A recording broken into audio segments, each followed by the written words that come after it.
Whether it's a suave James Bond sipping a martini, shaken, not stirred, or a gritty Ethan Hunt making a motorcycle leap off a mountain, the spy genre has kept audiences on the edge of their seats for decades. Today, we break down the essential elements in how to build a spy movie. Hi, this is Dan. And Tom. From our podcast, Cracking the Code of Spy Movies, and our website, spymovienavigator.com, the premier go-to resources for spy movie fans. We are here to enhance your viewing experience. Okay, what are spy movies all about? That's a great question. Yeah! Let's answer that and how to build one. Spy movies often follow a formula that includes a variety of key elements and tropes. Now, there are spy movies based on real-life events, comedy spy movies, those based on spy novels, and those just created and written for the movies. The elements we will dig into, in one way or another, find themselves into most variations of spy movies. So, not all spy movies will include every single one of these things we're going to talk about today. True. But many of the following components are commonly found in the genre. And this helps us when we watch spy movies, knowing what elements to look for that will more than likely be in the spy movie we're watching.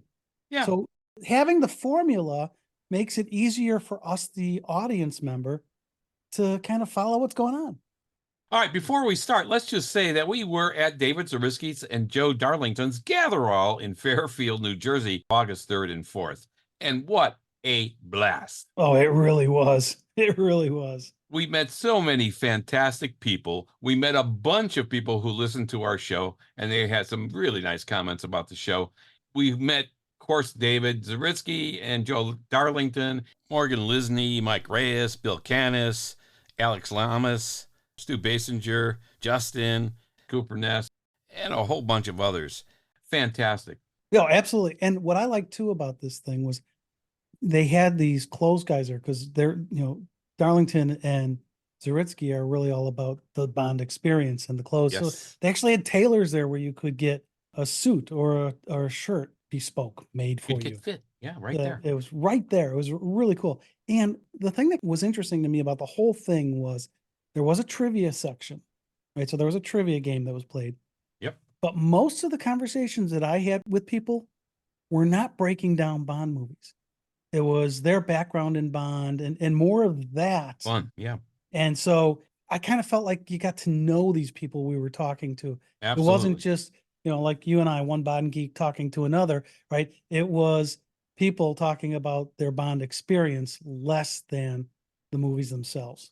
Yeah, it was a fantastic environment. It was at the clubhouse in Fairfield, New Jersey. First rate, done everything first rate. Rachel Grant was there. She was the Chinese agent in Die Another Day. She was signing autographs, and it just was a fun, well done, first rate event, as everything David does and Joe. It's just first rate. They just don't settle for anything less. Yeah. And so everything was a blast. Thanks, you guys, David and Joe, for running this. Fantastic. Yeah, absolutely. And they just did one in France. And if you see one come to your area that these guys are doing, it's a great event.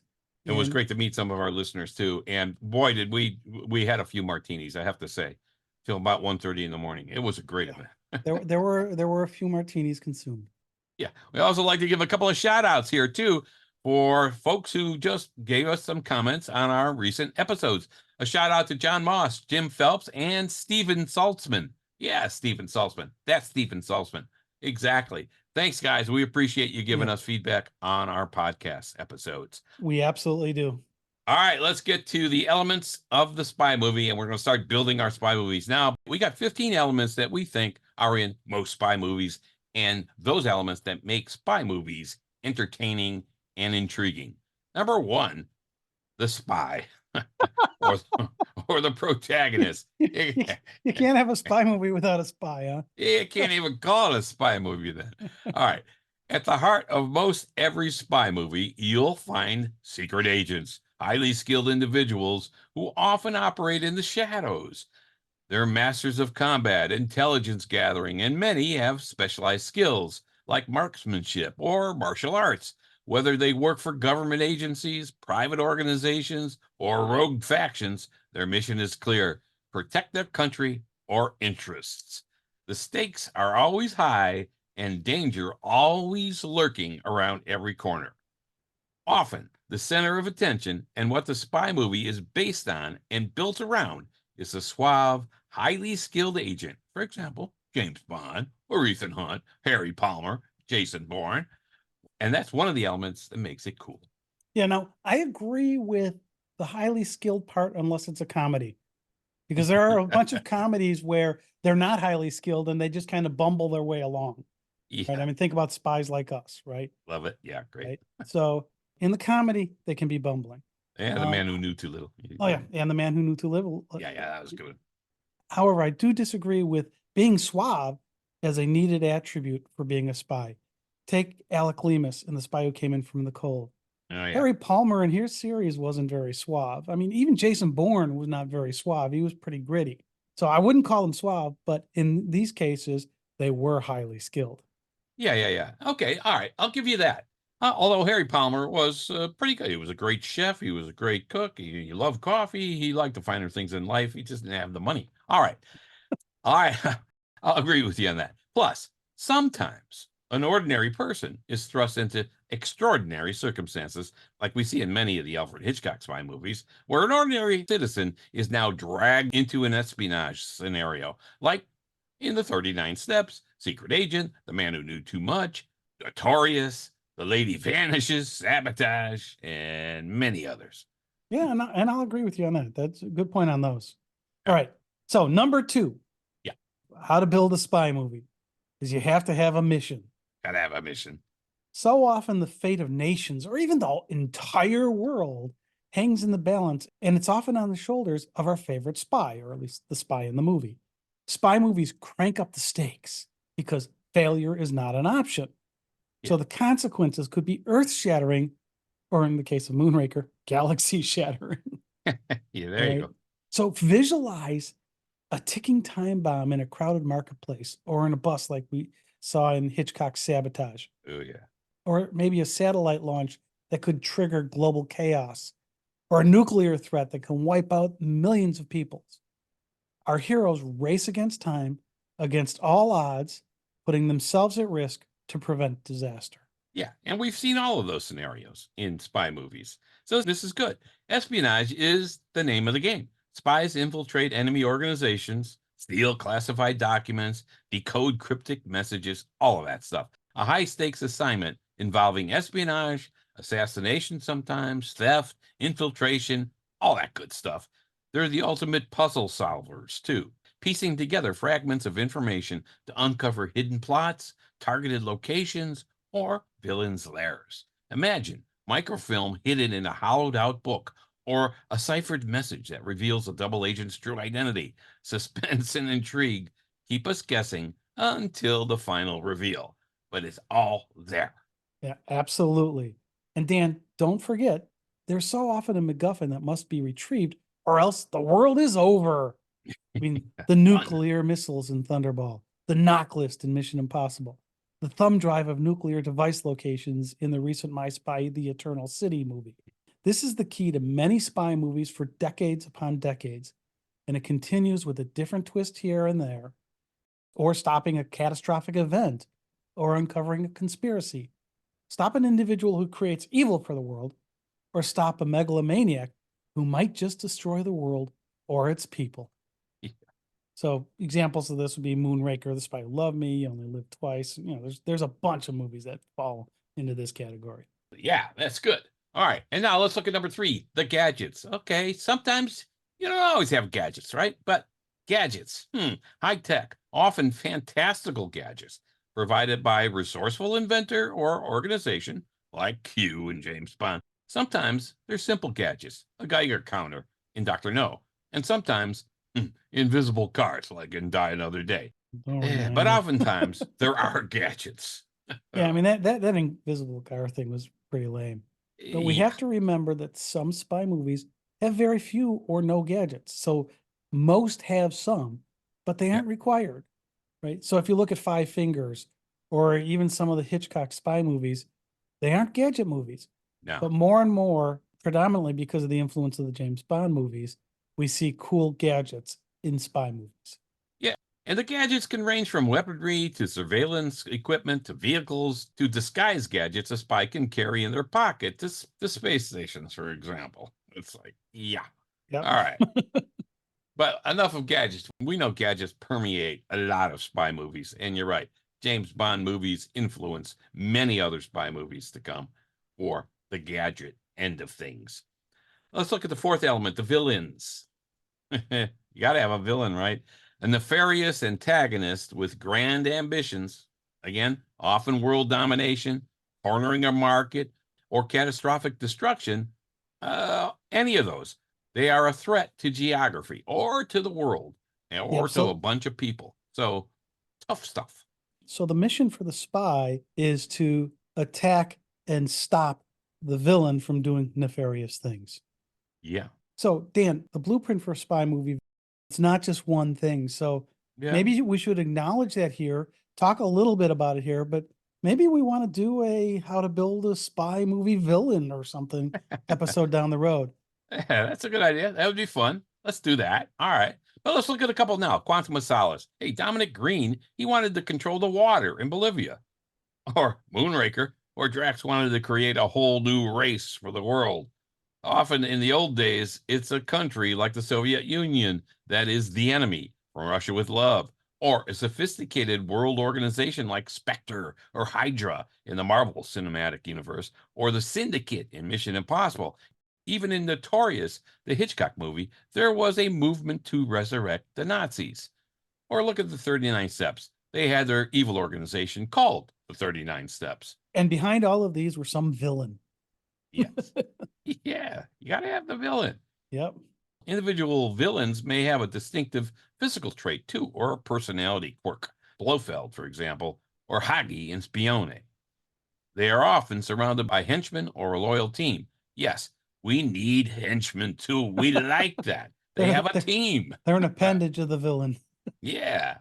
All right. Again, not all spy movies have henchmen, but most of the Bond movies do. Not all, but most of the Bond movies do. All right, so that brings us to number 5. Another topic is that many spy movies have secret organizations that the villains might work for. Now, the villain might be the head of the organization or just a pawn in the organization, as we've seen done in organizations like Spectre. The protagonist often works for a clandestine government agency or secret society, and maybe sometimes it's just a single person. While the antagonists may also work alone or be part of an organization. So we have Stromberg in The Spy Who Loved Me. He has his organization built by him, around him, with Jaws and others.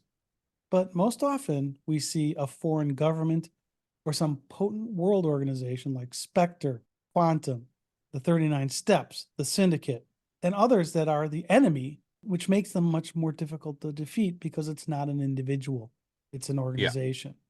So look at Spectre. I mean, it wasn't wiped out in a James Bond movie until No Time to Die, when they wiped everybody out. Yeah. Well, when it was time for everybody to die. All right. Unless you want to say a lawsuit wiped them out for a while. Yeah, we mentioned some of these organizations above too. These powerful organizations have their own resources, hierarchies, and internal politics as well, but always seem to be well funded. Yeah, there's a lot of money behind these things. Yeah, if you look at Thunderball, Spectre, certainly they had their own internal struggles. Heck, number 9 being electrocuted in Thunderball by Blofeld for embezzling from Spectre. Number 11 was killed at large. Count Lippy killed and by Volpe on Blofeld's orders, all in one movie. A tough organization, Spectre. You have a job for life. You just don't know how long it's going to be. Yikes. But all of this keeps us guessing, wondering, and keeps us interested. It's movie magic, really. Oh, it really is, because these organizations add a sense of continuity, especially when more than one movie is involved in a series. Where, again, think about Spectre, right? And how they then tried to tie it all together in the lame No Time to Die. I mean, it allows the players to change, but there's this overarching guiding hand that we may or may not ever see. We just know the organizations behind it. And that adds mystery to it. Yeah. Now, we're pointing out these organizations, but sometimes it's just a party of one or one plus his or her team. So if you think about Franz Sanchez and License to Kill, that's not a big organization. Yeah, That's him and his team going to try to do this.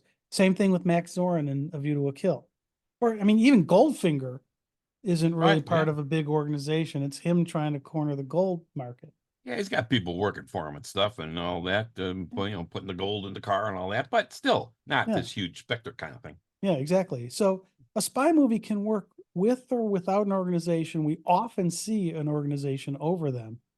But if it's series, I like when there is an organization because it helps with continuity.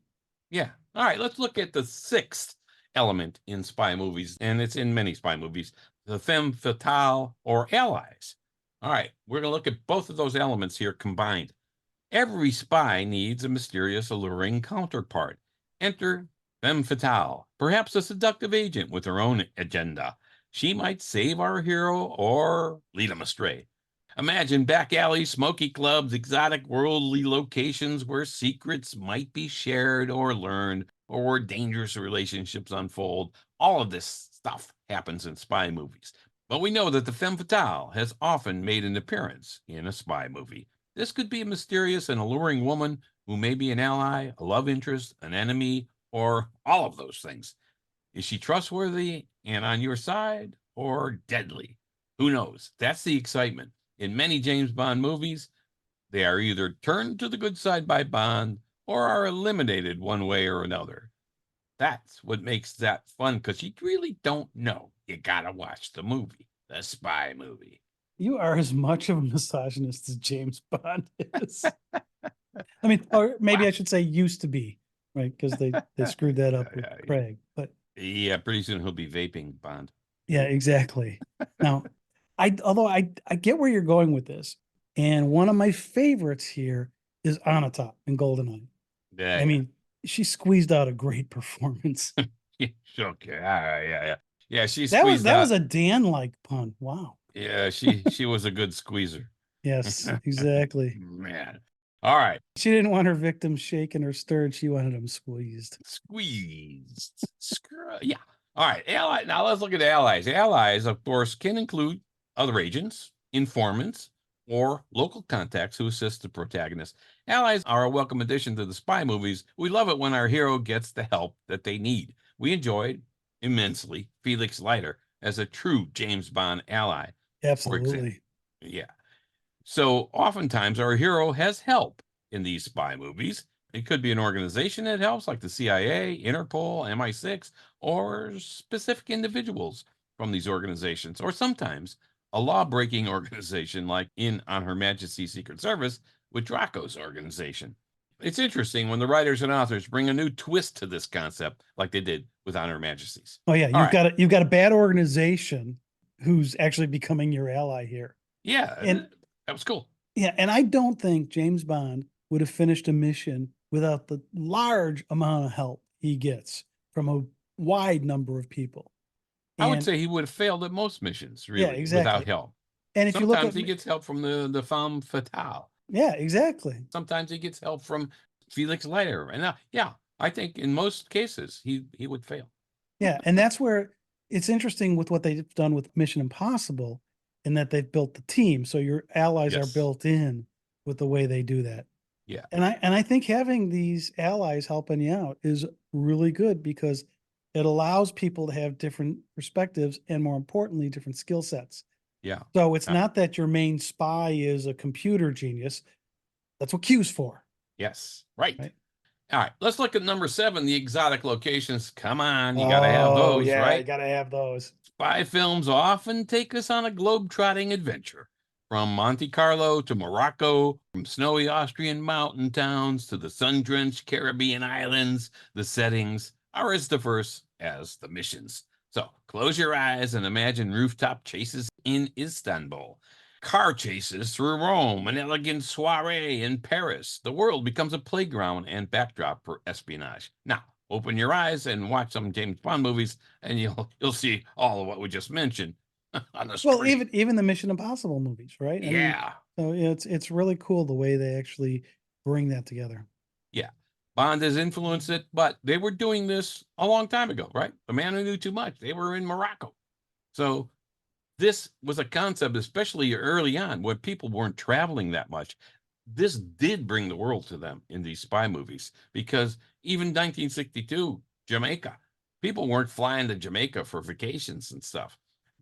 They saw Jamaica through the movies and other places in the world. So this was actually a great kind of National Geographic kind of thing, Well, really. yeah, I mean, even if you go back to like the Spy in Black, right? Yeah, Or the 39 Steps, they gave us a tour of different parts of the world that, like you say, most people hadn't seen then. We're a lot more jet setting now yeah, than we were back there. I mean, even Silent Enemy and The Spy Who Loved Me brought us underwater, yeah, right? So these exotic locations are a big part of the spy movie toolkit, and they don't have to be super exotic. If you think about something like the 39 Steps, where they go to Scotland, it's not that exotic, but how many people have been to Scotland when right, that movie came out? It wasn't a right. lot. So, from a tourist perspective. So it's different now, but that location stuff you still see in all the spy movies today, or most of Yeah. them. Or the action may take place in a variety of international settings as we globetrot with the main characters from the glamorous cities to remote and dangerous locales. I mean, think about the man with the golden gun. Yeah, That thing features Thailand, including Bangkok, Phuket, Thonburi, and the islands of Koh Phi Phi and Koh Tao Phu yeah, in the Phang Nga province. And when people didn't travel as much as they do today, these were very welcome sites and yeah. places that many people would never see in their lives outside of these movies. That's And true. even Bangkok is a lot less travel in some of these places here that we just mentioned are less traveled than some of the other locations. Because I mean, how many of them have been in Istanbul, Yeah, right? And and a you're lot more mentioning all people have these been places. I there. mean, and these settings provide a great backdrop for some of the exciting action sequences that we see in these movies, like the car chase with the spiraling leap over the water in The Man with the Golden Gun, for example, Venice and the chase on the canals in Moonraker, and tons of other settings. The settings provide a great backdrop for some of the tremendous action sequences we've Mm. seen. And that actually brings us to number 8, action sequences. Talk about that now. Wait, some spy movies have action sequences? Yeah, some do. Some don't actually, though, but some do. All right, high octane chases, car, boat, foot, train, motorcycles, Popemobiles. Yeah, think of it, and it's been done or will be. Now, if you haven't been keeping up, you may not catch that Pope Mobile reference. Pay You will. attention. It was just in one of these. Yeah. All right, super intense fights by hand or by weapons and daring escapes. It's all part of the spy movies. And let's not forget the spectacular stunts and special effects we get now as routine in spy movies like Mission Impossible, James Bond, and most any spy movies made these days. Action sequences are a must now. They're expected and they better be good. The great stuff about this is in the early Bond movies and in the Mission Impossible movies, the great thing is that the actors really did the stunts, or stunt performers did the stunts. They were not CGI stuff. That really made it special. Oh yeah, absolutely. Now, it usually is a stuntman doing the stunts, not the Yeah, actor, right? And a I also think cruise. that as we build a spy movie, we need to be careful to not overdo the action. I think the industry is getting that way, right? Because Yes, Mission Impossible and James Bond, it's what sells. they've taken it too far. But so much so that the espionage sometimes feels like an afterthought. It's like, how am I going to do the next big stunt? Yeah, But what do I know? These movies makes hundreds of millions or even in the billions now. So yeah. maybe we need more high flying motorcycle stunts. Please, That's what people are buying. but please remember as you're building this, don't give it all away in the trailers like they've done with No Time to Die and Mission Impossible Dead Reckoning. They ruined it for us. They had some really cool stunts, but we'd seen them already by the time we saw the movie. Yeah, It wasn't very good. Now, another movie, I can think of a movie that was done during COVID, All the Old Knives that we did an episode on. all So, the old and knives. Yeah, yeah, and that one, there's not a lot of action. There's a little bit, but not a lot. not a lot. No. And so they can be done without a bunch of action and Oh still yeah. be a good spy movie. Yep, absolutely. So let's look at number 9, deception and betrayal, because you got to have that in spy movies. That's in every one of them. Plot twists involving double agents, betrayals, and hidden motives. are an integral part of spy movies, sometimes based on real world events like Eye of the Needle, A Double Agent, and based on the deception that really happened before the invasion of Normandy. So, Quantum of Solace, another one, featured a double agent. M's close agent turned on MI6, Mitchell, who was now on the Quantum team. What? Yeah, it happens. Characters frequently operate under false identities or use disguises. Of course, everyone knows who James Bond is, but nonetheless, certainly in the Mission Impossible movies and others, they do this. But Bond, no, like we said, he's well known as James Bond 007. So there Well, you go. that's true. And the use of masks in the Mission Impossible movies take deceptions to a whole new level. I mean, Yeah. and now I don't like it if things are too predictable with these deceptions, but sometimes the plot twist can be pretty goofy. I mean, just like the action, I think they can take it too far. And when you get to the end, you're like, no, I'm not buying that. Trust no one. I mean, because spy movies thrive on this deception we're talking about here. Allies become enemies, and enemies might secretly become allies. Double crosses are as common as a martini or a love tryst. Think of that moment when the seemingly loyal sidekick reveals his or her true colors, or when the mastermind behind the evil plot turns out to be someone we least expected. Twist after twist keeps us hooked and interested and watching. And sometimes, with the use of masks, like in Mission Impossible, the turncoat you think during the scene you're watching is somebody else because then they pull off the mask. Well, that's the good part. That's the good part. It keeps us Fool guessing, us. but it also is something like that usually is not a, oh my God, I can't really believe they try to have us believe this. Yeah. So I think that's good. All right, number 10 is advanced technology and wizardry. We touched a little bit about this on the gadgets, but look, Q's Workshop isn't just for James Bond. Spy movies introduce us to ingenious gadgets, hidden cameras, side night pens, exploding cufflinks, and cars with more features than we can even imagine. Hey, this pen has acid that can cut through steel, and the watch doubles as a laser cutter. Okay, all right, we've seen all that. Cue the raised eyebrows from our hero. The tech branch got their interest peaked. Okay, Yeah, okay. it's not always that way, though, right? Yeah, I mean, it's not always that way. It's often that way, but not always. I mean, we do see sophisticated surveillance, hacking into secure systems, Yes. information warfare, Yes. communication marvels. I mean, it seems like nothing stops their internal communications, no matter where they are in the world. Yeah, And there's especially Mission life-saving Impossible. devices. Yeah, absolutely. Everybody's always communicating. It's like, how the Yes. heck are you doing that? I Flawlessly. mean, and sometimes these things are based on real technologies at the time, but sometimes not. Think about the glue gloves that Ethan Hunt uses to scale the Burj Khalifa in Mission Impossible Ghost Protocol. Right. It looks like a technology that was just made up for the movie, and we have to have a willing suspension of disbelief. But wait, no. Engineers at Stanford University are working on what they call gecko gloves, which, well, let you do exactly that. You know, And they I, were at the time in 2011. So there you go. It's not just fantasy. but I will say this. I don't care how good those gecko gloves are. You're There not is using them. no way you are going to get me on the side at the top of the Burj Khalifa hanging on those things. And I don't care how good they are. I'm with you on that one. Many times, however, spy movies feature futuristic or cutting edge technology that might not yet be real, but that adds to the intrigue and interest in the story. I mean, you look at a lot of movies and you think, man, that would be a cool gadget. You look at the old Star Trek shows when they were on the 60s. A lot of that stuff has come to be. So it's Or kind of even cool. like the rebreather in Thunderball, right? Yeah, the rebreather and Thunderball. It was such a good gadget that the US military called them up asking them how they did it. Yeah. So that's pretty good. All right, so now let's move on to number 11, which is something we mentioned briefly early, but now we'll delve into it a little bit, and that is the MacGuffin.